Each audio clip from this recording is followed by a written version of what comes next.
Hello, everyone. This is Danny Haiphong, and I'm coming to you from the relaunch of my program, the Internationalist Transmission. So I'm going to just let some folks come on here as I start. I know that there's a little bit of a lag between streams. So, again, hello, everyone, for those who are already in the stream. Um, this is the Internationalist Transmission. It's a relaunch of a program I started last year, but it was unable to continue due to time constraints.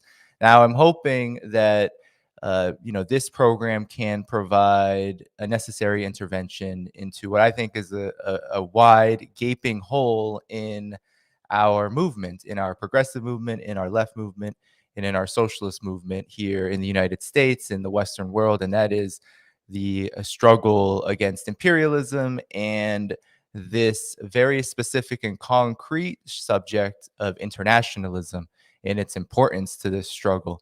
And so that's what this program will be dedicated to. I look forward to speaking to all of those folks who are doing great work, either on the ground activism, in their journalism, in their analysis, in upholding the spirit of internationalism, solidarity, and of course, socialism. And so the first guest today is actually someone I've been following for quite some time.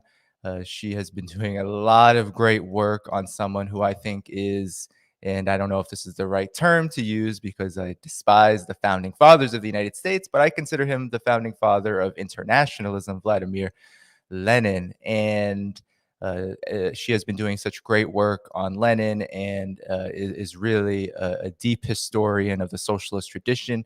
So I'm going to bring her on right now. It's Esha Krishnaswamy from Historically Podcast. Hi, Esha. How are you? Good to see you. Good to have you.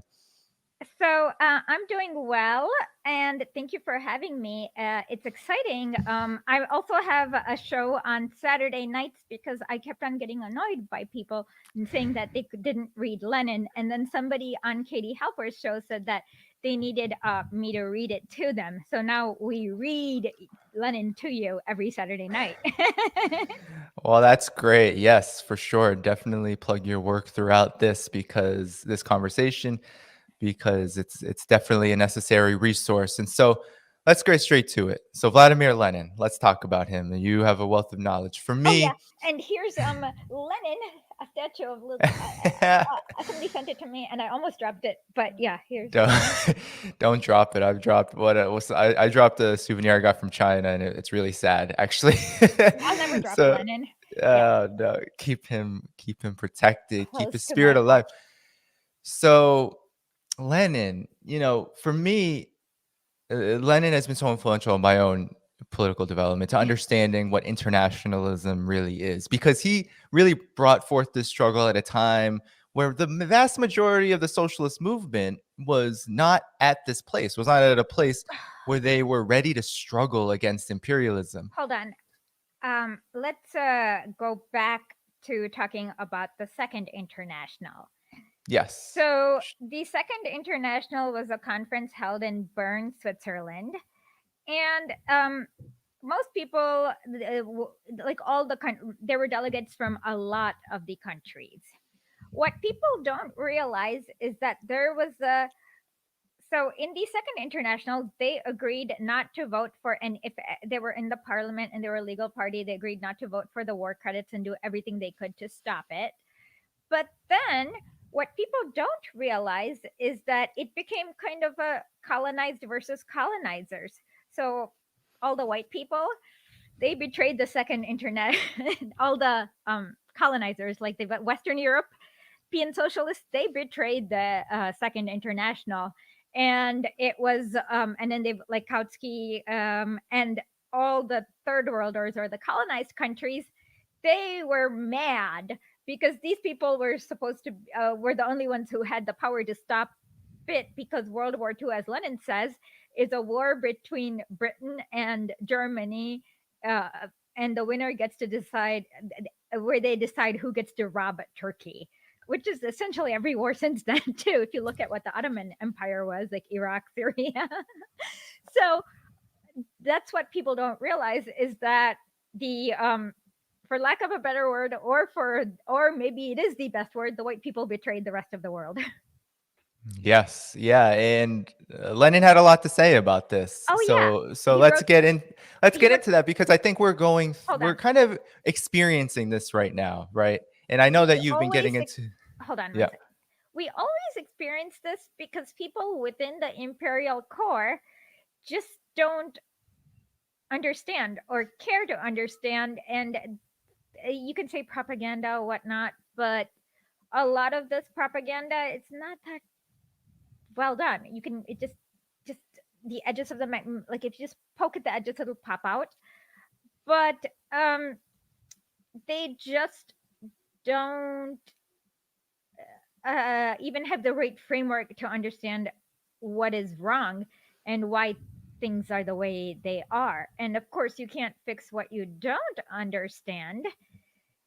So this is where Vladimir Lenin's most, I guess, my favorite book at least, Imperialism, the highest stage of Yes. capitalism, comes into play, because you can't fix what you don't understand.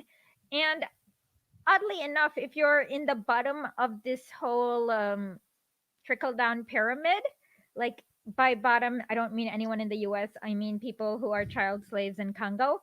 Everything is like makes sense to you because you it personally affects you so much. um what's his name? Maurice Bishop said that when the capitalist world, he was the leader of Grenada, who was later killed. When the capitalist world catches a cold, we here in the third world catch pneumonia. Mm. So the harms trickle up, and then the benefits don't trickle down. So no, no, the harms trickle down, and the benefits don't. Sorry, I got my trickle up and down confused. Right. Yeah, and Lenin's grasp of imperialism is so important for right now, especially Well, every because yeah, hold on, it's not Lenin's grasp of imperialism, it's just how imperialism works, right. period. Exactly. Yes. Imperialism is so important to grasp right now. But what I see, and Lenin did a lot of this prior to, during, and then, of course, following the Russian Revolution, analyzing the political situation with regards to the various factions of the so-called, we could say at the left. I don't know if that's how the language they were using at that time. Yeah, But he used. here in the United States and the what, we have this situation where you have this amorphous thing called progressivism. But Well, hold on. One thing Mhm. is that we can't analyze what doesn't exist here. So there Yes. is no large scale, like we can't, there are, I mean, there are a few members of the CPUSA, but we can't, yeah, unless you've agreed to join a Marxist Leninist party where you've decided to follow their plan and organization, we shouldn't even really be talking about the left. Um, right? We can talk about a series of NGOs that exist. We can talk about electoral representatives and how they interact with these NGOs, and and that's the best we can do. Yeah, and I think that is what really delineates how the majority of the left is really a reformist left, and and Lenin talked a lot about the differences between reform and revolution. Now, Esha, you have been talking a lot about this patriotism that is reemerging online, I guess, but it's always been a huge problem in respect to the so-called American left. I And don't know if now, it's been a problem per se because, I mean, what? Okay, never mind. Go ahead. no, I mean, when I say problem, I mean a real impediment. It really does place Yes, a barrier yes, to the political development of a true proletarian consciousness, a true that's what absolutely. internationalism is. It's a proletarian consciousness about the world Class revolution. consciousness. Exactly. I mean, a world revolution is a loaded term, but okay, but continue. Let's, No, I mean, I was going to ask you, your my position on this whole patriotism question, because it has so much to do with internationalism, is that the United States is the foremost imperialist empire, and the United States is founded and based in the material relations of society are based in slavery, genocide, white supremacy, which so many of these folks do not want to say, but it is Well, the cold, okay, hard truth. hold on. What is your, Go ahead. sorry. No, I was just going to say, what, in terms of this question of patriotism and its utility or lack thereof for a true class struggle in the United States or anywhere else for that matter in the West. What has been your position on this? Because I see a lot of folks now saying, okay, we can adopt the American flag and patriotic slogans. We can love our country and be internationalist and be What is there in the to class love? struggle too. What is there to love? Tell me. Well, you don't have to convince me. No, I mean, I don't yeah, understand. I mean, you can love okay, your country. You can love your country, but tell me what is there to love? I mean, yeah. Yeah, and I think it's this. To me, it's a really, I would say, a vulgar form of like it's so idealistic. It's caught up in this idea of America, and I co-authored There a is book about no American idea of exceptionalism. America. I mean, but yeah. Okay, so what happens is that the first thing I notice is it's a lot of YouTube bros, BreadTube that we will ban after the revolution. 100% BreadTube, including myself. I don't mind banning all of YouTube and including Danny and I are willing to sacrifice ourselves in order to make sure that Sure, get after rid the of my revolution, platform, please. As yeah, long as I'm in a revolutionary situation, I don't need it. yeah. But I don't know if this is an actual, like, it seems like a few breadtubers started it with like some stupid YouTube discussion, and since breadtubers bloviate and just don't actually do much. I mean, they have a purpose, as in the propaganda, blah blah blah. But I feel like I don't even know how much of it is an actual impediment or an issue. But what I feel is that they've never actually spoken to a working class person. They've like it looks like they hang out with a lot of petty bourgeoisie, because the middle class or the upper in echelons of society, like the suburban, like Grosse Pointe, Michigan kind of crowd, they're patriotic because for them, America works. But if you go down to rural South Carolina, meet the poor black people or poor white people, they're not patriotic. You just they just don't have anything to love. The country screwed them over so many times that they're the opposite of patriotic. So I feel like a lot of this is based on projection from hanging out with a lot of like suburban folks or Upper West Side Hmm. folks or like middle class white folks. Yeah. Yeah, and I think one thing that we can all learn from Lenin is that theory has to be has to align with practice. It has to go along with practice. And But if your theory of I feel like patriotism has no example in terms of real class struggle it that does, has but not in the garnered. America. Yes, exactly. In the United States' context, there's no example where that has succeeded because of all of the things that you said. What is there to love? You can't hold on to it's a bourgeois ideology. You can't hold on to a bourgeois ideology and expect revolutionary things to happen from it. I don't I'm very lost in that regard because I Okay, don't even think it's worth hold on. talking about. No, But no. anyway. 1 second though. One thing that Americans completely lack is class consciousness. For example, when I looked at these videos from these exiles from Tibet, where they're like, "Oh, my slaves," Right. I was like, "Wait a minute," and then I went to download some other videos of testimonies from former slaves or serfs in Tibet, and so Americans look at anyone with okay, so the first thing is a lot of Americans don't understand how the race as it is the the structure of race as it is practiced in the United States comes directly from slavery.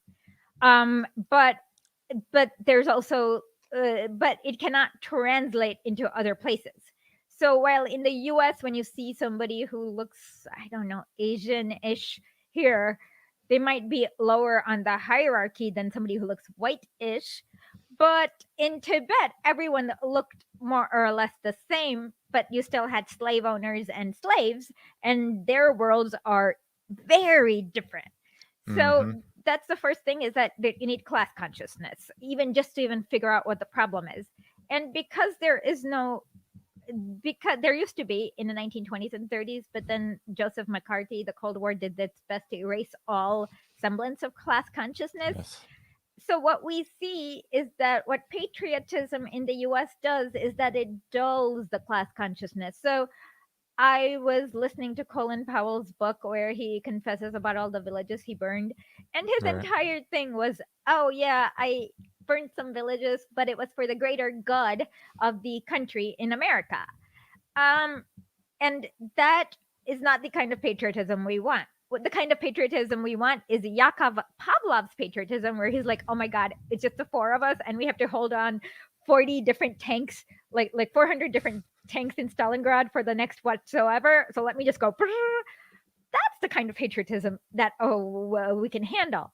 So if it sharpens the class consciousness like it did in Vietnam, because that's why people who were in the Ho Chi Minh side of Vietnam like had to win, because the South Vietnam was like a dictatorship of the bourgeoisie. So that Mm-hmm. sharpened the class consciousness. That that is the kind of patriotism that is going to lead to, I guess, for if you're a proletariat, good things. Yeah, yeah, indeed. And there's this other element to it too, where, as you alluded to prior, that there is patriotism cannot be looked at blankly just from this narrow U.S. perspective. There's the patriotism that emerged out of the slavocracy that the United States' capitalist system began under, and the patriotism of, let's say, a China or the Democratic People's Republic of Korea or Mm-hmm. Cuba, for example. So let's talk about the differences then. What are the differences between the two? Because I think we have to start at this very basic Okay. level. So, what is the difference between Nelson Mandela and Adolf Hitler? Yep, Okay. exactly. So, Nelson Mandela is a black nationalist, and Adolf Hitler is a white national. The difference is that Nelson Mandela's entire thing is white people get the bleep out of our country. For white nationalists or somebody like Hitler, he's like, oh, they use their patriotism in order to like have Lebensraum and like exterminate everyone east of Berlin or whatever. So that's the fundamental difference between colonized and colonizer. When a colonized person is patriotic, like Gandhi, Mandela, Gaddafi, Ho Chi Minh, that's their thing is colonizer, get the bleep out of our goddamn country. When the colonizers are patriotic, it's because for our country, we must go and kill everything that moves in Cambodia or something like that. So that's the main difference between patriotism in the first world and patriotism in the third world. Yeah. Yes, yes, yes. And one thing I really want to touch on while we're talking is, um, Vladimir Lenin, right? There is this topic, the national question, that he was Mm-hmm. he was very much in the front of, and he was one of the first to raise the question, the colonial question, into the larger class struggle. Can you talk about sort of the context from which that emerged from, and what can we learn from that? Because I feel like there's a lot of hesitancy to talk about this question today. The colonial, it still exists in many places directly, but now we are in a sort of different stage of imperialism where, colonialism isn't really in the language of the class struggle right now. It should be. So yes, exactly. But could you talk about a little bit about the context? 'Cause I know that you're very, Let me just pull that up study. just quickly. Sure. Are you talking about the thesis of the national question, or there are quite a few?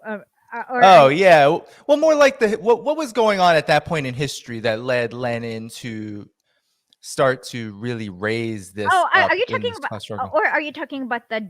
Okay, there's a lot because I Mhm. don't. There's one that starts in 1903. Let's just start with the one in 1920 where he talks about Yes.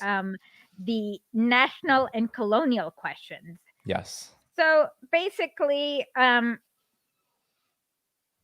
basically the idea is that if you are from a colonized country and you are okay, so the first thing is that Lenin, for example, said it was cool for Indians to wage a start, even if Indians were to start a war against Britain, would be a just war that socialists should support because Indians are colonized by Britain and they are trying to get British people out of their land. But for Britain, of course, it's never a just war because they always want to go and colonize new countries. So Mhm. Lenin was not a pacifist in that he didn't say all war was wrong. He only supported just wars or wars waged by the colonized, the oppressed, the proletariat against their oppressors.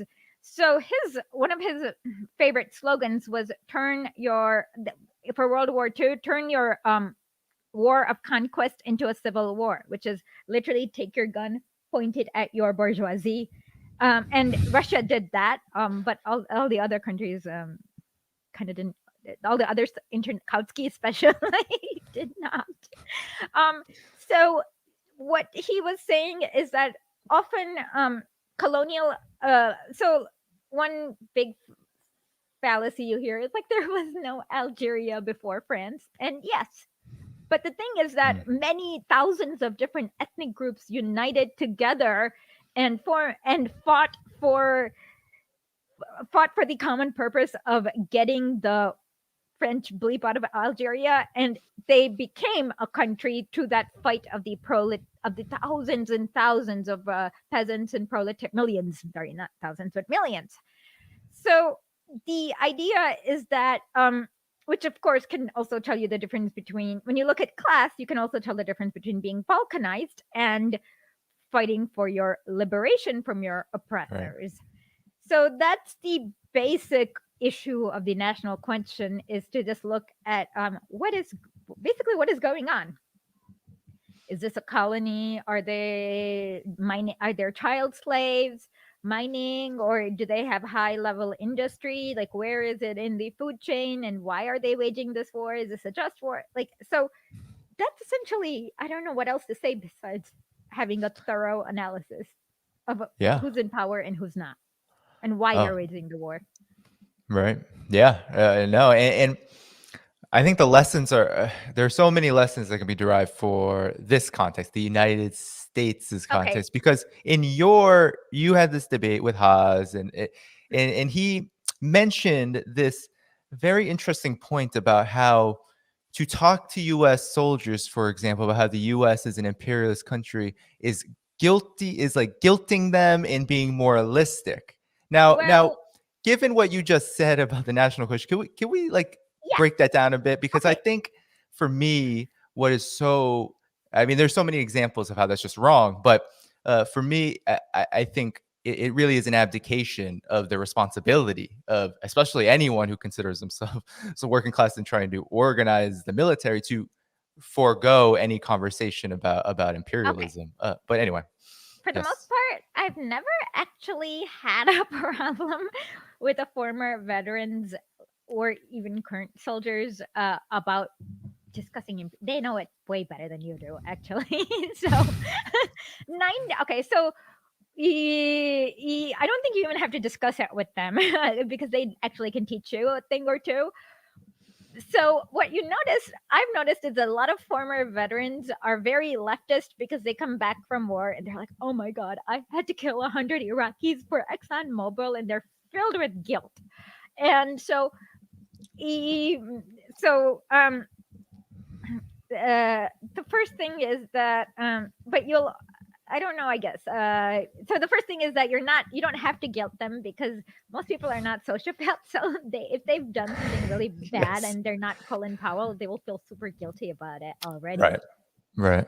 Yeah. Okay. Yes. No, I mean, and that's the experience of most of those who have been put in those situations. That's the experience. Part of the PTSD of war is being put in a situation where not only your danger is under threat, your safety is under threat, but also you are committing horrific acts against other people. And sometimes that's other people that you're invading. Sometimes that's other people right next to you, like your fellow so-called Friendly comrades in fire. arms in the military. Yeah.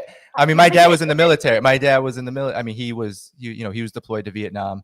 He almost died from not from the Vietnamese, but from Hmm. friendly fire of a drunken GI. Like Hmm. that all of that. Anyway, so continue. Can you ask the question again? I'm sorry. Oh no, I mean in terms of this idea of not being able to talk about imperialism too. I mean, as you said, so people who have fought in the wars. I mean, there are unfortunately a lot of sociopaths in the military, but there's also a lot of those who just understand what is going on, what they've had to do. I have many friends who have family who have been in the military, who've told them awful things that they've had to do or that they've seen. Um, but in terms of like, I think the overall question here is why can't we talk about imperialism? Of Lenin course seemed we to do it can. very well, but what is it about the U.S. context that makes it so difficult for Uh, those who claim to be revolutionaries or Marxists to want to talk about this in any sort of fruitful way? Historically, I would say getting killed. The minute people start talking about imperialism, they get offed by the like Martin Luther King, Malcolm X. That's historically they've been just getting offed by the empire. But in the present, mostly because they don't know enough to talk about imperialism. They do not understand all the ways in which imperialism uh, works downstream because they've never experienced it. So because if you and so they don't even have a context. So it's like imagine you are the Martian that you go to a new planet and they're saying buzz buzz buzz and then you are trying to figure out is this a language, is this speech, what am I? And so a lot of Americans are like that Martian in that they have no way of contextualizing anything, so they don't have so it is foreign if you've lived in the country all your life. There's a lot that of so the best way to think about it is that the effects of how power interact and what happens, and so that's the first thing that stops them is just not getting it. um and Yeah. I haven't actually seen anyone pass that first step on YouTube at least. Yeah. Yeah. I mean, part of it is investigation, right? If you are truly interested in socialism, communism, right? Mhm. If you're interested in revolution, if you're interested in left politics, class struggle, one of the first things to do is investigate Yes. into there's a method, right? And Yes. we talk about this. It's not just what you know. It's not just, oh, there are these facts, and because Mhm. there All the there facts you you know are probably wrong. So, for my a lot of my articles, I don't actually like. There's one I wrote about Tibet where a lot of people accused me of using CCP propaganda, or is it CPC, CCP? I don't know. Communist Party of China propaganda. yes, yeah. Um, and but the thing is, I made sure all my sources were from the CIA so that I wouldn't get that accusation, even if the person Yeah. was like, say, Uma Thurman's father. CIA has some good resources, honestly. If Yeah, you want to no, no. understand imperialism. Yeah, it's funny because it basically they said that all the peasants were waiting in Tibet were waiting for the Soviets or the People's Liberation Army to liberate them, and all the landlords wanted America to come and intervene, which is like which kind of tells me a lot. But just things like if you just read everything that happened, like if you take New York Times, start in 1945 and read every article that has the word Korea in it until 1948, you'll get a completely different picture than what the popular narrative is about the Koreas. You'll see that there was only one Korea that was established with the consent of the Korean people, and that is not the southern one. Um, and then the US invaded the South because there was only one Korea, basically to stop democracy and et cetera, et cetera. So the very first thing is understanding, just understanding that, I don't know, just kind of checking up on everything, be like training yourself to like understand, is this a fact, is this a fact, or is this like a spin, and just Hmm. fact checking. Even New York Times, if you fact check, half the time they accidentally tell the, I mean, most of the time they'll kind of tell the truth, but they'll spin it. So the idea is that you don't fall for the spin, but you just look at the facts. Right. And there's, in terms of looking at things through the class struggle lens, I mean, we're talking about patriotism, we're talking about internationalism. There's class struggle behind these ideologies, and so the facts that are being pushed out to us by, let's say, corporate media, they will always be armed with bourgeois ideology, Well, reactionary ideology behind them. But the, at, yep, okay, what I'm going to say is that they won't ever tell you the whole story, because the minute you know the whole story, so you'll see something like some like Tibet. I'm using Tibet because I just found these like hilarious Tibetan gusanos. Like they are like hilarious. I saw this one lady. She was like, they took all the." She was like, "We used to have an entire flock of sheep, and now they only left us with 16 or 17 sheep." And I'm like, that sounds like a flock to me. I don't know, like 16 or 17. That's a lot of sheep. So you see this, and so the West will never give you that story of the Tibetan serfs who were like starving and didn't have shoes to go to school or whatnot, because they know the minute you hear that story, there's no bloody way you're gonna be crying over this lady. His, um, I don't know how many, whatever, what a flock is, right? yeah. Well, I think Tibet is a very good example because there's been so much propaganda Oh that yeah, has but come the out. truth is just out there. Like, it's not hidden. You can No, like it's not you can just hidden at all. Google it. Look at, or in fact, I have on TikTok, I have put a video from the CIA in the 1940s where you can look at Tibet, and they say that in that movie they say only 20 families own about 95% of the wealth in the CIA OSS, which is not quite the CIA, but it's Yes, it's the pre-CIA. yeah, yeah, But they literally yeah. say, oh, only 20, like all these videos that are like you can watch publicly, everything, like Britain went there, Germany went, the horror video, sorry, it's the Ernst whatever K Schaefer, Ernst Schaefer video, not the horror video, sorry, Ernst Schaefer, um the OSS expedition, the US, there's another US Army, like all these videos are right there telling you, showing you what Tibet was like. If you just like, they literally say that 20 families control all the wealth in Tibet, and there was no electricity, and you had to go by yak from the north of India, and it was like a 14-day by yak journey.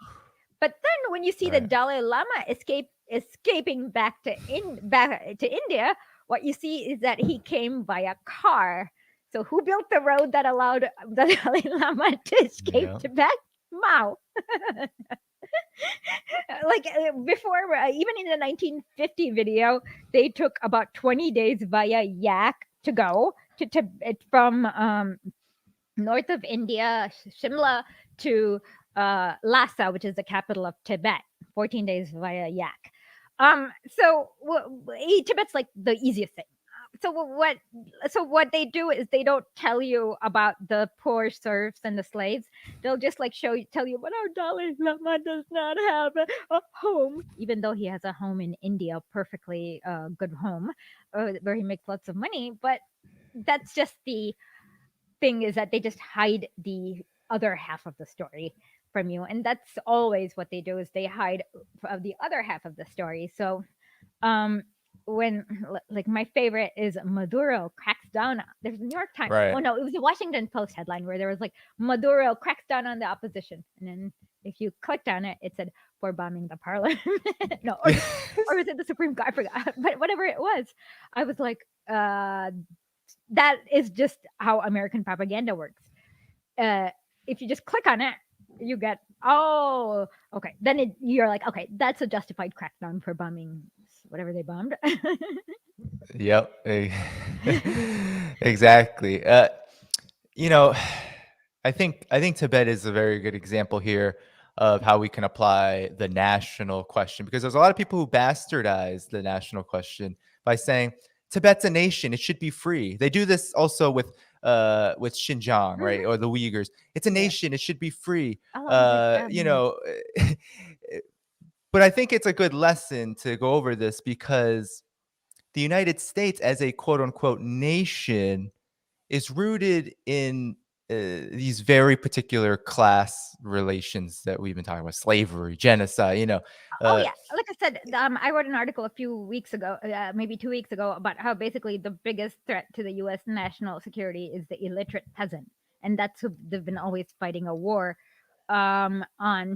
So I think you wondering about self determination of nations and yeah, how let's that. let's talk about this, because there's it's not a one size fits all thing, and I think we can kind of parse out some of the particularities through this Okay, conversation. So hold on yeah. 1 second. Okay, so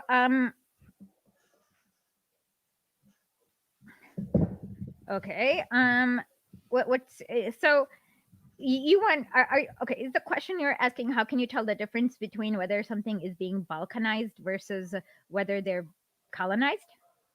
Yes, and Okay. and and and also, if you could extend it to how can you tell a colonizer versus the colonized, when a lot of this patriotism conversation almost frames things as American workers, quote unquote, which I think are being called just white people, are somehow fighting to save the quote unquote nation from the bourgeoisie. Can we They're not. talk the They're not. difference? Yeah. I'm sorry, but they're not.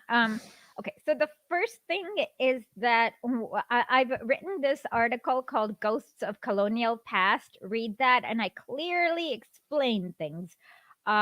Where what happens is that you have to look at how capitalism works.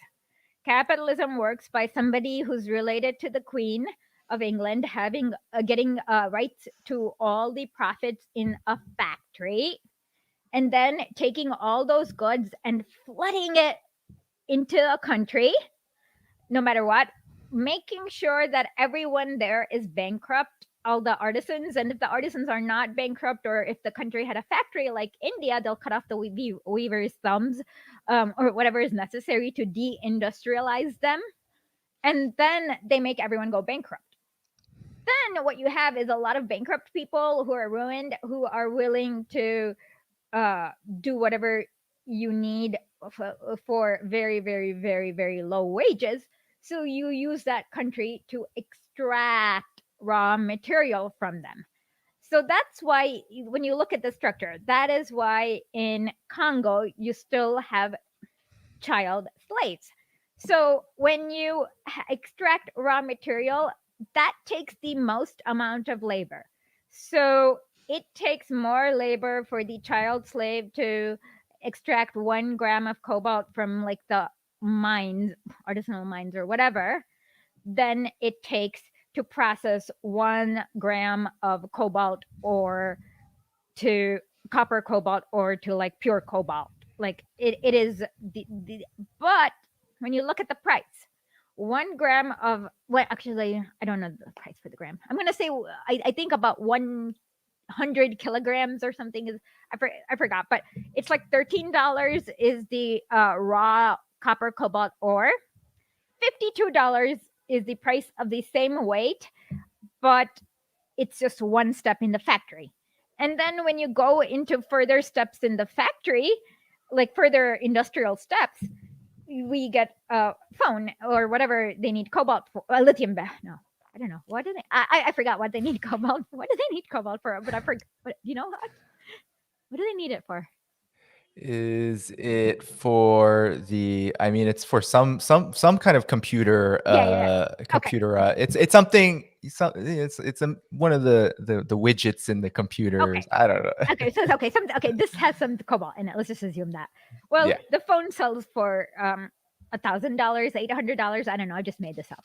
Well, Yeah, yeah, basically. so what you realize is that the person at the who owns the last, who takes it and who sells the consumer good, who like manufactures the consumer good and makes the most amount of money, but the assembling the consumer goods take the least amount of labor, while the most amount of labor is literally extracting the raw materials, whether it's through farming or mining, or are there any other ways to extract raw material? Mining and farming. Okay. So, but it's because raw material extraction, you need the first thing is that no one no one wants, like, if you have a choice of like leaving town and not working as a child slave in a mine, you're gonna do that. So things that are not gonna be there are things like roads, trains. The My favorite is to look at the British train in Africa, where how many people do you think live in Kimberley, South Africa? Mm, It's a very small town. Let me Google this. 1,000. I don't know, actually. Let me just Google this. Okay. Well, there are 3 train lines that go back and forth from Kimberley, South Africa to the coast. You know why? Why? Well, there is a big gold diamond mine there. And you wanna okay, there were 50,000 miners in Kimberley in yeah, there's a big diamond mine in Kimberley, and there Mm, is a um but they had built a train there because they wanted to get the gold and the diamonds like as fast as possible to the queen's like crown or something. right. That's my favorite. I look at the train; it's hilarious. Like, so the colonizer is not going to build train stations, roads, because then you are not going to be trapped inside the. And you basically, if they, in order to get somebody to work in a mine, they literally have nothing. They must have absolutely nothing besides their labor to sell, and no food, nothing, and then they will do that. So that's why and that also means that you're going to be providing the food, so because they want you, so you as in you, the colonizer company, whatever, and that means that country does not get to be food sovereign. And one thing that you definitely need to be food sovereign is labor saving agricultural machinery like Yeah. tractors and Yeah. whatever else, the plow, the threshers, or I don't know, all these. Because when you don't have tractors or threshers and you're like threshing by hand and plowing by hand, guess what? Everyone's labor is needed in order to make sure you grow enough food, and kids can't go to school. So, so that's so so basically a colony is where you like suck out where you make it so that you as the colonizer, the British East India Company, the French Royal Africa no, French Africa Company, the British Royal Africa Company can just suck out as much raw material as possible, and you're stealing it. You are basically doing it by shortchanging the laborers there. And the thing is that what keeps that suck big suck, Jaspero says, big sucking sound going is that like the bourgeoisie can't do it by themselves. They Right. need the Western proletarian to be holding Yes. a gun and going bang, bang, bang, bang, bang, bang, bang to everyone who is not mining the uh, cobalt or whatever. And I checked it, and about 80%, 60 or 70% of the m- mines in Congo definitely have armed security.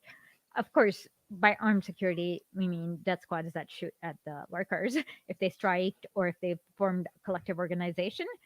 So, and of course, the U.S. military is an extension of that. So Yes. in Jakarta, they were gonna industrialize. They were speaking with China to build some factories to make their own whatever materials they had into industry. Well, the U.S. went in and basically armed Suharto and told them to like gave them a list of like 5,000 communists, and he Yep. said just kill all of them. And the rivers literally turned into like there was blood flowing in the rivers. That's how much blood, dead people there were. So about 1 million people were killed. And so, but if you're the Western proletarian, the only thing they need you for is that function. And that is literally but what people don't also realize is that in the third world, it's not that hard when you're that poor and that desperate to want socialism, because capitalism doesn't trickle down, because nothing, literally nothing, not even shoes, trickles down to you. Yeah. When you're like and you want your 3-year-old to go to not be working as a slave in a mine, and unfortunately they can't do that. So that is literally the only thing the Western proletariats can do, is some action of mass disobedience when they get sent out to wherever the US wants you to like kill everything that moves. And the fact that it has not happened, but you get mostly very obedient proletariat, very few defectors, shows you that and they are literally what's keeping up the entire capitalism, because the owners of the factories, they can't actually, without the because people don't want to be slaves. So it's very, very easy, if you don't have the right amount of violence, to like just have a, like in Russia, like China, like when you don't have the right amount of like death squad members to like subdue the popular will, it's very easy to become a socialist system. But unfortunately, what is keeping imperialism alive, the system alive, is basically the Western soldiers. Not every proletariat is a soldier or a death squad member or whatever, but majority of the recruits are overwhelmingly from the proletariat class. Yes. So that is the problem, and most people don't understand how important it is. Okay, for example, you know why there are US military bases? In the beginning they didn't have like a US military base in South Korea. So one of the General Rhee, I believe his name is, he was wanting to defect to the real Korea, and so all these soldiers were about to defect, and they were about to, like, so you can't, it's really hard, no matter how much money you give them, to get like Koreans to fight on behalf of, I don't know, Exxon Mobil or whatever company the US is. In order, and so that's why the US had to send American soldiers over to Korea to do that violence, because they couldn't really get Korea to do it. But it's really, on the other hand, it's really easy to get illiterate peasants to like die and fight for the chance to make sure that their kids have food at night. And that's what you see with Ho Chi Minh and Vietnam. Like the kind of like, they MacGyvered everything. There's a really cool military video where they show all the booby traps. It's really like amazing what they just like MacGyvered. So that should tell you that while inside the imperial core, capitalism is not so bad for you, outside, like when 95% of Indonesia, outside, it's horrible for the majority. And so, and that is the contradiction that you're facing, is that the Western proletariat since World War I have been cooperating and keeping capitalism alive. It bothered Gramsci, it bothered Lenin, it bothered everyone, Mao, it literally bothered every single person after that. Why? And that is where we need to build a class consciousness. And I just don't see how you can build a class conscious. For example, in one thing most people don't realize, sorry if I'm ranting, but the US, when it went to Iraq, it ended up privatizing all these plant patents, and now in Iraq, like, they don't actually grow enough food to feed themselves. But with Saddam Hussein, they used to have so much grain, and so and Saddam Hussein was a pretty bad person. Like he gassed Kurds and was a lackey. Right. But the minute he stopped being a lackey was when they hated him. So even Yes. today, people miss Saddam Hussein, and they're like, "I wish we could have the guy who tore down his statue." He's like, "If I could do it over again, I would put that statue back in." Yeah. And so, it's so whatever the local government is, it'll always be better. But what I'm saying is that even if you, from a U.S. soldier's point of view, you might not know or understand all the things that are going on, and that's on purpose. But I can assure you that they'll be doing something extremely ghoulish, like privatizing all the plants, building not building schools, but just money laundering in Afghanistan, whatever, just discussing stuff. So the idea is that, yeah, and the second part is that they're like, oh, but we suffer too. Sure, but um it's literally nothing like, it's like, you have to understand proportions. It's like the difference between the being the size of planet Jupiter and the size of Mercury. Like your suffering is Mercury, while their suffering is the planet Jupiter.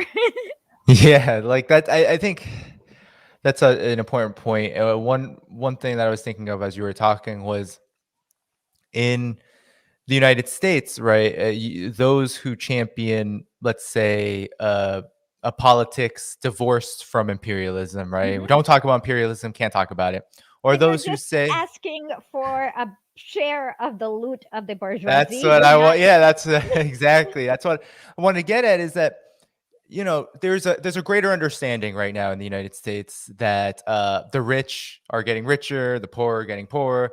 There's Yes. more there's more awareness. I'm not going to call it consciousness because there's more awareness of the class realities in the United States, but there still is this hesitancy to acknowledge the fact that in the United States it is still the foremost imperialist country, and the struggle of workers here, especially white workers. I can't stand when people say, oh, well, the white working class is just the working class and there's no difference between any other worker. It's like, well, actually, You're the prime recruitment for the military, and that's the and those like 0.5% of the population that's in the military, that's keep. And Douglas Valentine, the guy who wrote this really cool book about it, like, confirmed that with me. yeah, and look at any indicator, any social indicator. Black workers are twice as likely to be unemployed. Wages are But lower. hold on There one are second. I don't like talking about race within the US context, right. because Americans will then not understand that, let's say in Congo, the oppressors will kind of look the same. So, um, Yeah, yeah. Well, okay, yeah. Of course, we have to, I always there's want to say in the US context, yes. That's what I was in the U.S. Yeah, but that's this does exactly not what I was translate talking. anywhere else in the world. Yes, yes. The U.S. is not exceptional. It is peculiar. That's how I like to Peculiar. say. I like It's that. very peculiar because there is this situation internally within its colonial borders Well, where colony within a nation is what I would ex- say. yeah, exactly. And so we have to first establish that fact for those folks who are like, okay, well, at least I understand the class realities in the United States. Well, you don't if you're not talking about race within the US context. But then we look Well, you have to understand abroad. how race happens. I mean, people weren't black in Africa. They were Igbo. They were I can't. They were I just can't. I'm blanking. But when they came here, what they did was it basically like erased anything that made them, that called back to their identity in Africa, and then everyone who was basically a slave was called black regardless of what they actually look like. Right. One really famous abolitionist campaign was to like it worked though. It was about fear mongering about white slaves, because they took people who were slaves but who looked out pretty white and took pictures, and they're like, this is a slave, and look, the southerners are gonna, like, when they run out of people, like, they now you can't go to Africa. When they run out, they're gonna come after you. And that worked. So what people don't realize is that race itself is a caste system, or something that has something to do with your relationship to the means of production. So in the Definitely. US, Yes. the people who are considered black are basically anyone. It doesn't even. I mean, and if you go through around Africa, there's like a big variation. That you have people who are super Yeah. light versus super dark, like everything in between. So it didn't even really matter what they were, but they were and the white is the same way. A lot of them were basically European workers who came to be in the newly industrialized society to work there, and they did the same exact thing. They had like Henry Ford even like had this really gross ceremony called like where they become U.S. citizens, and they just like it was just gross. Where they just Yeah. erase everything from their culture, like with their Serb, Irish, whatever. So even white is from was a was an identity created in order to uphold this hierarchy Yes. within the Exactly. US. Oh But yes, 100%. But what but I mean, the broader point I was making was that, um, you know, there's a peculiar U.S. context that has to be acknowledged when we're talking about the class realities in the United States, and then there needs to be an acknowledgement of what Lenin and other Marxists have called the labor aristocracy. That the United States, because it's an imperialist country, because the imperialist court does everything that you said it does in terms of siphoning the resources, that conditions are different and living standards are vastly different, and we have to acknowledge that that means that we in the imperial court, if we consider ourselves a part of a proletarian movement in the class struggle, we have a commitment then to fight our government, our bourgeoisie, to stop that and to rid of those privileges. That's, I think, at the core of any socialist movement that's going to emerge out of here. And so it makes me angry when I see so many either ignoring this or literally championing an ideology like American patriotism, which is the antithesis of that kind of struggle. me too. I mean, and I don't. I mean, like, what's the purpose? There's no defensive purpose for being an American patriot, and if you like, and then you'll see a lot of cultural signifiers. But come on, having a July barbecue is not what makes a country. I think that ain't culture. I don't know what that is. Whatever it is, like you can have a barbecue on 4th of July every year if you want to, but that's not what makes a country a country. You could have one every day. I mean, Yeah, I don't it's care. like, yeah, exactly. Anyway. It's like, forget the workers of the world unite. Forget workers and oppressed people of the world unite. It's now white people of the world unite or something No, like but that. there are no white That's people of the world per se, because exactly. like in Europe, they still fight wars with each other. You can't even say white is I thought European anymore. imperialism got over that, Esha. What are you? Ukraine. Well, I mean, Ukraine, Russia. There's also that whole thing in northern Macedonia. Just awkward. Right, and then there's the Catalonia Yeah, issue. Yeah. so I mean, even they don't share that same pan-European identity. Yeah, no, there's still a lot of conflict there, and then let's not even get to, yeah, we can go all across Ireland. Eastern Europe. Um, Yeah. Yeah. Well, it's been a really good conversation. As you know, we're getting to the hour mark. I think I'll stay on a little bit for those who want to stick around. But Esha, where can people find your work on Lenin, and historically, how can they find you? okay, Lenin with Late Nights with Lenin. It's on YouTube. Historically, you can, so please subscribe to the podcast and newsletter because we need the money. We've gotten a lot of unsubscribes since the new employment rules have come out, but it's only $5 a month. So go to historically.substack.com and please subscribe. We really need the money. And of course, Twitter and TikTok. Yeah, that's about it. And hopefully, we will have some really interesting projects or books coming out very soon. Awesome, awesome. Well, thank you so much. Stick around, everyone. I'll be on for a few more minutes. Thank you. We'll have to catch up again, Esha. It was really nice talking to you. Same here. Have a good day. Bye. Bye.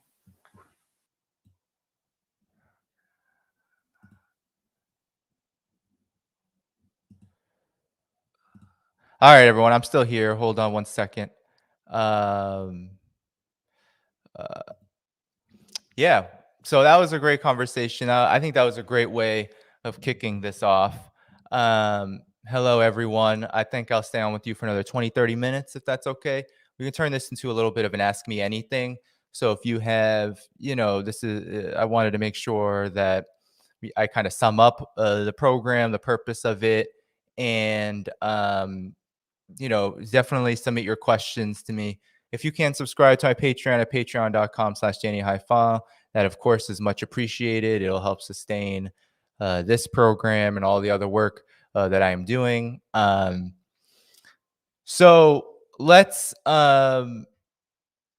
me just sum up why I wanted to launch this program, and also sort of what the basis for this conversation was. So, for me, one of the gaps that I see in the class struggle overall, in this overall so-called movement, the progressive movement, is that there's a lot more conversation about class now, and I am very happy about that because I do see it as central.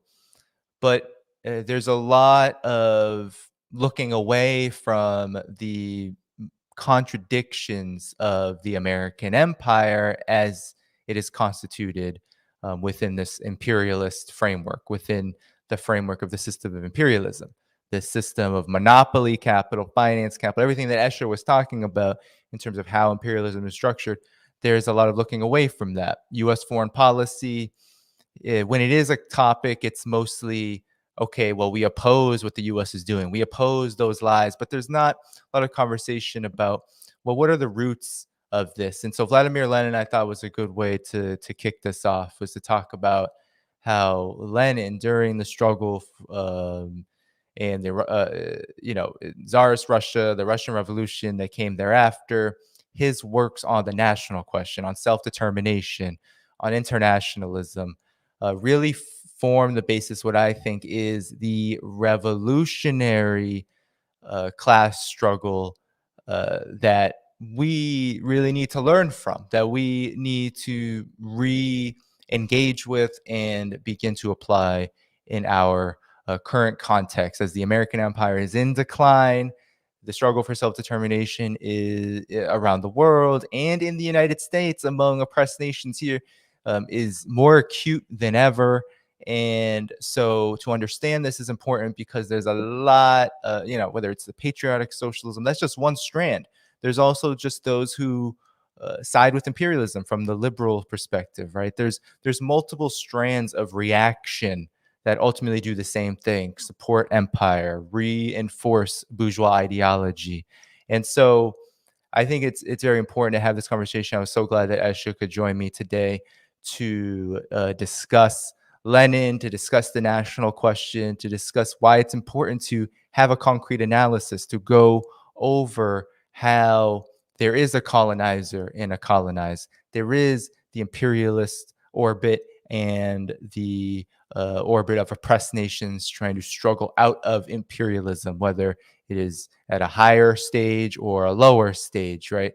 There are many different aspects to this question, but materially, it is very important because the United States is a very peculiar place. It's not exceptional. I debunk American exceptionalism all the time.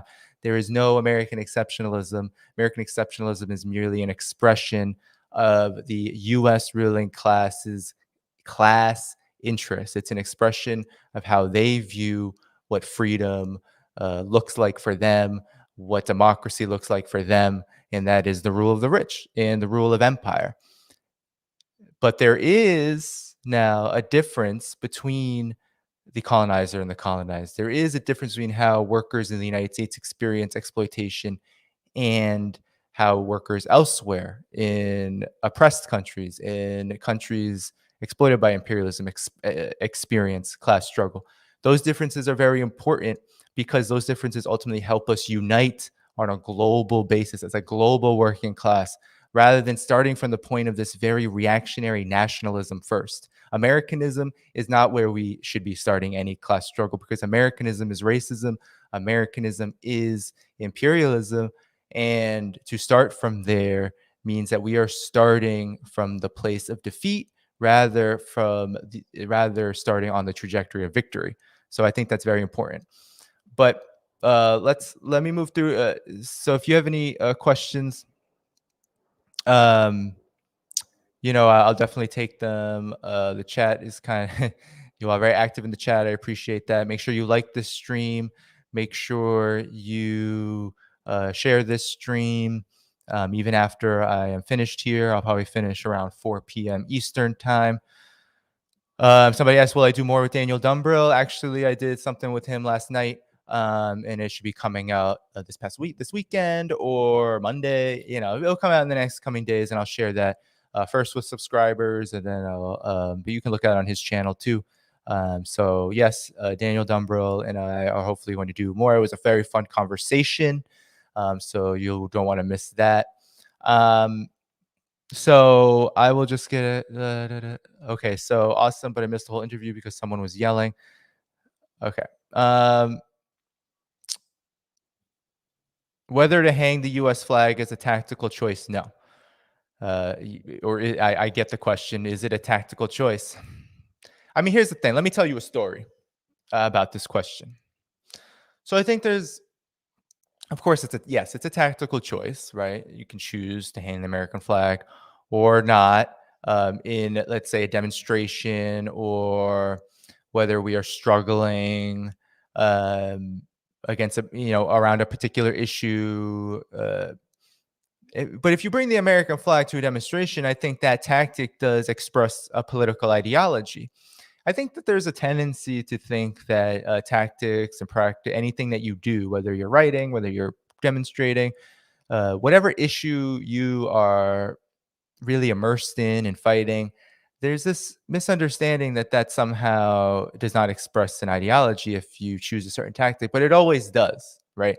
So if you decide to bring an American flag to a demonstration around, let's say, mass incarceration or racist policing, then you're expressing something. You're expressing that the United States' flag means something to you in the cause that needs to be explained. So for me, if I were to see an American flag at a demonstration around, let's say, racist policing, the murder of Black people, indigenous land rights, anti-pipeline work, whatever, I would really like to ask that person who's bringing the flag, what made you bring the flag?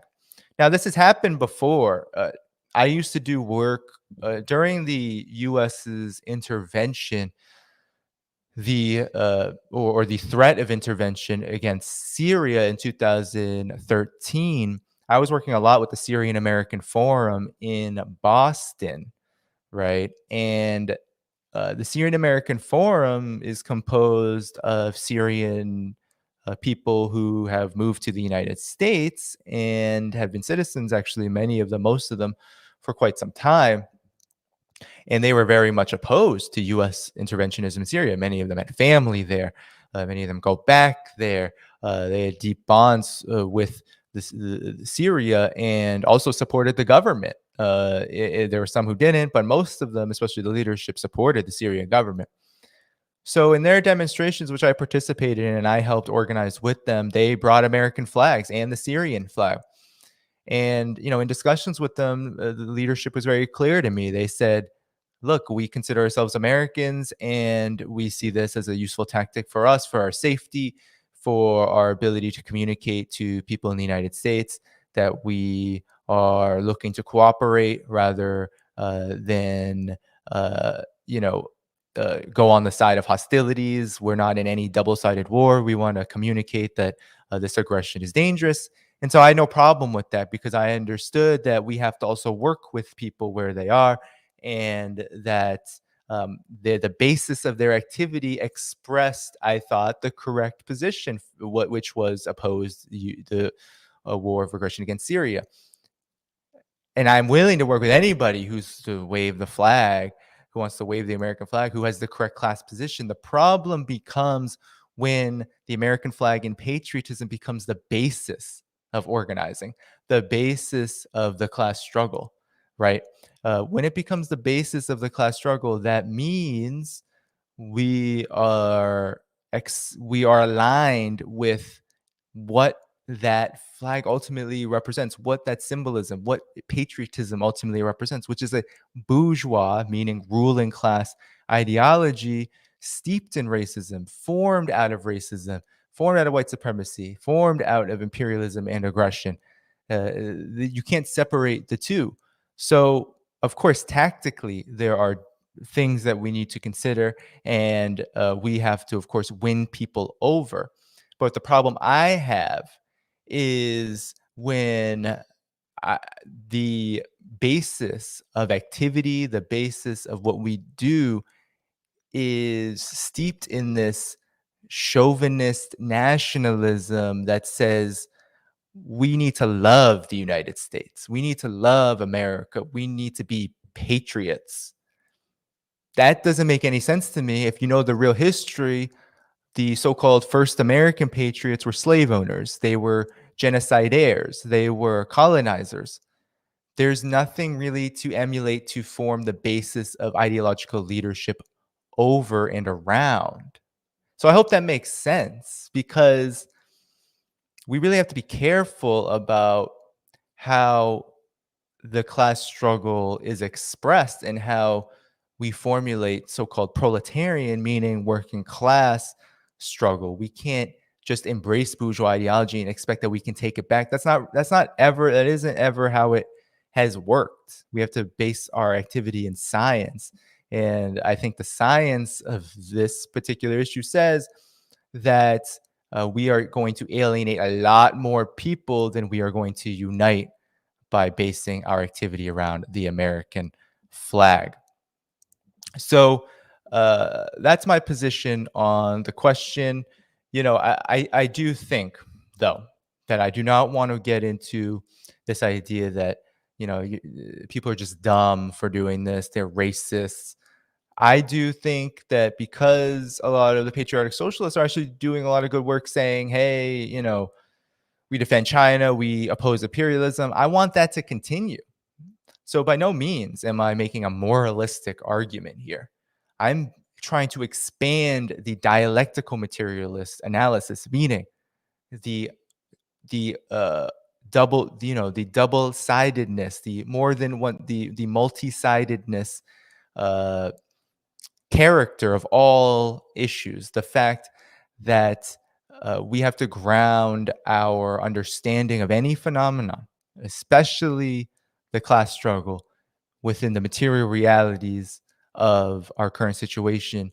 And it is quite clear, 100% clear, for those of us who are looking, that Americanism, American exceptionalism, uh, pride in the United States, national pride, nationalism, American nationalism, that is really an ideological poison fed to us by the ruling class, and it negates solidarity in the final analysis. I don't care if you go flag way, if we want to go flag way in the American flag and try to organize prisoners, try to organize our workplace, try to organize people around war, try to have a true analysis around race, class, empire. You can try, but it will not ultimately bear the fruit of what I think we all want, which is a stronger movement and a more united movement, uh,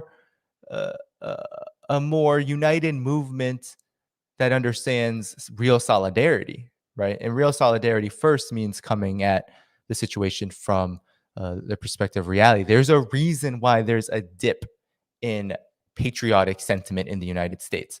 There's a reason why much of the world views the United States as a threat to world peace. There's a reason why there's so many people who more and more people have feelings of disillusionment with the United States, with capitalism, with wars. And that reason is that, as Esha said, there's nothing to love, right? There's nothing to love. The United States, there's nothing to love. And we can do all sorts of mental gymnastics. We can say, oh, we love the people of the United States. We love, I don't know, I don't know, the history of class struggle in the United States. But it's always a mistake to then try to reach and say, well, then that's just as much of a reflection of the United States as all of the ways in which the bourgeoisie has defined patriotism and Americanism. You can do that, but those two things don't reconcile. There's no reason to need to embrace the United States. We're going to have to think of a new conception of what socialist reconstruction is going to look like in the United States. It's not going to look like the American flag pegged up on a on some sort of pole, and we are going to need ideological transformation just as much as we need the material transformation. And ideological always lags. So by no means am I saying that this is an easy process and that we're just going to purge these reactionary ideas right away. But in order to actually move forward, I think in the class struggle, if we're going to move forward as an anti-imperialist struggle, if we're actually going to have something like that, because honestly, I don't think we have that right now. We have a lot of personalities, a lot of people. We have some organizations doing this work, but we don't really have a movement in this regard. I think we're going to have real, genuine conversations about what exactly does it mean to be American. I mean, just at that simple base. That's why I wanted to bring in Lenin, because there's some misquoting of Lenin saying he's all for great Russian pride. But if you read the article that he wrote on this matter, you can see that what he's talking about is he's talking about a very particular situation where even great Russians have been oppressed by the Tsar, have been oppressed by the Russian capitalist state, and that it's important to understand that. And of course, we're not going to stop speaking Russian or English or whatever. But he also upholds the right of nations to self-determination. He talks about chauvinism. He talks about how defending the fatherland is a betrayal of the revolution. So we can get from this that uh, there is a lot of nuance to this, and that the uh, particular situations in history that we're analyzing cannot just be exported to our current situation. So even in Russia at the time of Lenin, even the majority group, the so-called dominant, the great Russian people, they had the situation was quite oppressive. The United States is a very different animal in so many respects.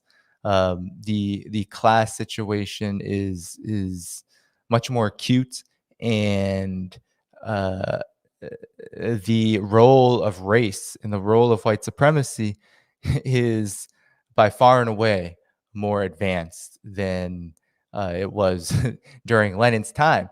And that's what made his work so incredible, was that he was able to even see this dynamic in a period where it was a lot harder. And from the perspective of an underdeveloped country like Russia was at the time, um, he kind of leapfrogged the Western so-called socialists and was able to call them out. And we need to do the same thing. We need to say to our Western socialists, what about empire? What about genocide? What about racism? What about white supremacy? What about the national question? What about the fact that we are only united in class struggle insofar as our brothers, sisters, all people who are oppressed by imperialism are united in the struggle for real liberation. How, we can't win this with just a few white workers waving the American flag. That isn't going to happen. So we got a lot of work to do. More questions though. So if there's any other questions you have, I'm going to try to get to them.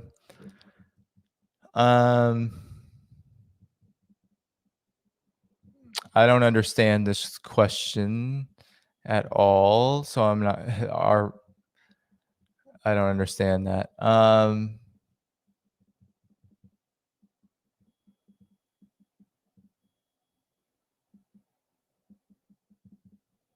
So I don't see any other big questions here.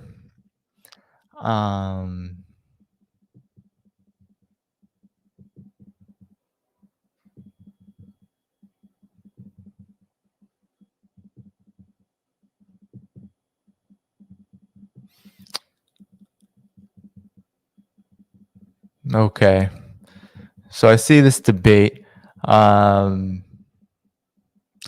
see there's a debate happening on the stream. I don't see any other huge questions. So yeah, for those of you who are still on here, thanks so much for coming. Definitely, if you can, like this stream, and please also, subscribe to the Patreon if you're able. Patreon.com/Danny Haiphong. I see this happening in the stream. I see you. Uh, uh, Yeah, and Dory Dominguez Garcia. I see you. I see what the point of view that a lot of these folks have, that you share, which is that somehow talking about the class realities of imperialism, the material conditions that are actually significantly different within the imperialist core versus the global south, those areas of the world which have been historically colonized, continue to struggle under neocolonialism, talking about white supremacy. You see this as a middle class thing, as I don't even know. Um, I don't even know where that comes from. I mean, I can tell you personally, if you would like, that I've been working class through and through since day one. My dad was a public sector worker. He was in the military. Grew up very poor, white working class person. Mother Vietnamese, grew up poor. Also unemployed all of her life. So and for sure, there's this kind of knee-jerk reaction to the neoliberal co-optation, to the so-called identity politics discussion that happens in academia, happens among the middle class left, where there's this knee-jerk reaction to just we want to own them. And look, my body of work speaks for itself. I have made my commitment to fighting the Democratic Party, fighting petty bourgeois liberals. That's been my work through and through. However, I'm not going to cede any ground to patriotic socialists on the question of race, on the question of imperialism. To me, that's ridiculous. To me, uh, that is just the purest expression of chauvinism. The idea that these white they're not proletariat, because I can't confirm or deny that these white left thinkers who claim that somehow talking about race or talking about imperialism is moralistic is absolutely ludicrous. And I think what it really speaks to is this completely ahistorical and honestly this ahistorical knee jerk, this ahistorical kind of how should I say, reaction to their own position within the society. So you can have politics. There are a lot of people there are a lot of people who learn things.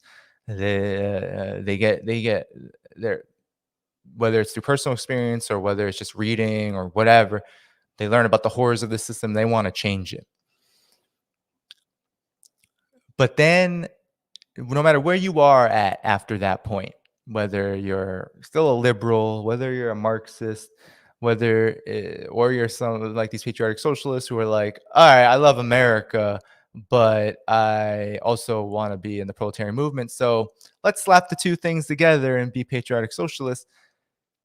They negate, if there isn't an open understanding that Marxism, that socialism is a method just as much as it is an ideology, just as much as it is a practical sort of struggle for liberation, then we aren't going to get anywhere, because the dialectical method, the dialectical materialist method, means that you are analyzing the concrete conditions of any historical period, and you are doing so with the understanding that all phenomenon are rooted in contradictions and rooted in the struggle between them, and that is what brings about change. So if you are purposefully ignoring a central contradiction of the United States' own history and negating that as a very particular and critical issue, like white supremacy, for example, in this broader class struggle, then you are in effect not in this class struggle. You are in something else. You're in, I don't know what you're in. Maybe you're into views on this. Maybe you're into um, building a cult or building some kind of very narrow organization. But many people like to think of liberal as just an ideology. Oh, you're liberal. You know, you like Democrats. You vote Democrat. You're all reformist. No, but liberal is also kind of the default for counter-revolution, right? So even if you say you're proletarian but are unwilling to investigate and study the history of the United States, the very place where you're going to need to wage revolution, and you're unwilling to understand that 15, 18 million Black people are not going to go on the side of anything that tries to restore some sort of pride in the white supremacist history of this country, then, you know, I think that's a liberal tendency. That's bookish. You know, there's a lot of bookishness. There's a lot of dogmatism involved in that. And then when we look outside of the U.S.'s context, it's so clear. We need to understand the difference between U.S. Chauvinistic nationalism, which any nationalism in the United States that is not rooted in, let's say, Black nationalism or nationalism among oppressed peoples is going to be a chauvinistic nationalism. White nationalism, American nationalism, that's all chauvinistic nationalism. So if we can't understand the difference between chauvinistic nationalism, Black nationalism, nationalism of oppressed countries, then we are not doing a dialectical analysis of the global situation or the overall class struggle. So that's why it's so important to always bring it up. This is not a Maoist. I don't know where people get this. It's Maoism. Like that's so insulting. That means you just don't know anything about history. If you claim that talking about race and talking about imperialism is somehow an expression of Maoism, no, it is an expression of a long history of struggle that began with the first rebellions against the brutal slave system enforced by the U.S. ruling class. That is the uh, that is the beginning of the class struggle of in the United States, or what became of the United States. So we need to just take that in and begin to investigate. And I have, you know, for those of you on the stream may not be familiar with Lenin, you know, please do start with State and Revolution. Make sure you read that. Make sure you read, I should have brought it up, Imperialism, the Highest Stage of Capitalism, Left-Wing Communism, and Infantile Disorder. Those three books are, they're very short, all of them. They're critical in understanding Lenin, understanding imperialism, and understanding what really is, I think, the basis of where we need to start from. This understanding that the self-determination of oppressed nations is part of the class struggle program. It's part of our class struggle. It isn't secondary, it isn't tertiary, it isn't behind us. No, it's with us all the way through. That's how we build real solidarity. That's throughout my any experience. I never have I talked to a working class person who isn't white, by the way. Um, to just add that any working class person who's, I never have I not had a conversation about race. Never have I not had a conversation about the broader implications of the UN. You just can't have it. So if you want to win anyone over that I guess isn't white, for example, you're going to have to talk about these things. And if you are so scared of white people's reactions to this, then that's a whole nother problem in and of itself. That's a problem I've been facing forever, because lo and behold, I also speak to a lot of white people, including white people of the working class, in working class background. My dad was one of them. I had a hard time as I started to make this transition talking to him about race, even though he was one of the more progressive white people I've ever known. Still to this day, he had a hugely hard time, an immensely hard time talking about race in certain respects. And so it's so important to be able to talk about this. I don't care what class, where you are on the class ladder. If you say that you are for this class struggle and you are white, you're a white American, white European, you're not talking about race, you're not talking about self-determination, you're not talking about imperialism, then you're not doing your job, because it is ultimately a verifiable fact that if you are not talking about these things and trying to pull people away from it, uh, who is going to? Our class enemies. They're taking everybody from the most so-called progressive of our white working class folks into the Democratic Party cauldron or whatever it is, to the most reactionary, to those who are the most backward on this question. They're being taken by the far right. Like, that's just the truth. That's what's going to happen. That's how we. That's how capitalist societies exploit the racist underpinnings of their system in order to continue to have it churn. So that's the role of the any white anyone who's in the white proletariat. Like, you need to. That's what you need to do. Even I do it, and I don't even consider myself.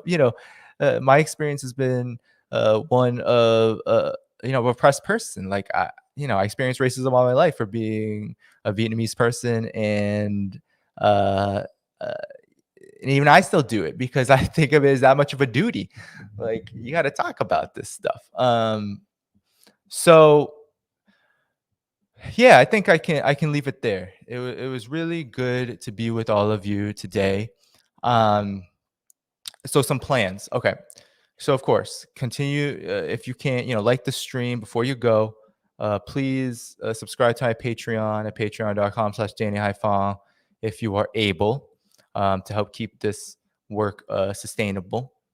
And so I'm going to let you know a little bit about my plans for the upcoming future. So I'm trying to schedule with Low Key a great conversation. I can't wait to have that conversation about music and politics, internationalism. Um, and I'm also trying to organize a state-affiliated media panel, which I think will be really fun, with folks from RT, Press TV, CGTN, and we'll talk about that. And yeah, so those are two ideas that I have. I have a big list. I'll share that. I'm going to share that on Patreon eventually. I have a lot to share on Patreon that I've been doing so much that I've fallen behind on a few things. So there's that. I'm also co-writing with Carlos Martinez an article for the Academy of Marxism in China on democracy, how the West experiences democracy. So I'm actually going to be taking a little bit of a break from writing to work on that. It's a little bit of a longer piece, so you can look forward to that. So those are a couple of ideas, a couple of things I have floating around. Conversation with Low Key, state affiliated media panel. Um, Trying to get back on with Margaret for our traditional Left Lens program. Talk about political prisoners, hopefully. So there's a lot coming up. And, I have a new piece in CGTN that I'll be sharing with my subscribers and on social media soon. So yeah, so definitely keep on the lookout. Subscribe. Patreon is the best place to get to know what I'm doing on a day-to-day basis. But of course, all my work is free to the public. And so those are the initial ideas. That's what I have kind of cooking. Hoping for more collaborations. I've been trying to reach out to folks. But there's kind of under Biden, I've noticed that there's a little bit less of an appetite to engage with some of the things that I talk about. So, whether it's China or foreign policy in general or socialism, a little bit less of an appetite under Joe Biden. There has been also this proliferation of COVID material. And just an FYI, I'm not going to do anything on COVID. I don't care about the clicks. I'm sorry, but I'm sick of it. I'm done with COVID-19, guys. I'm not going to get my YouTube channel canceled over that crap. I'm sorry. Seems like everybody else wants to talk about it, so I don't think I'm needed. Throughout this pandemic, I've given my opinion on what the United States should have done, what should be the approach.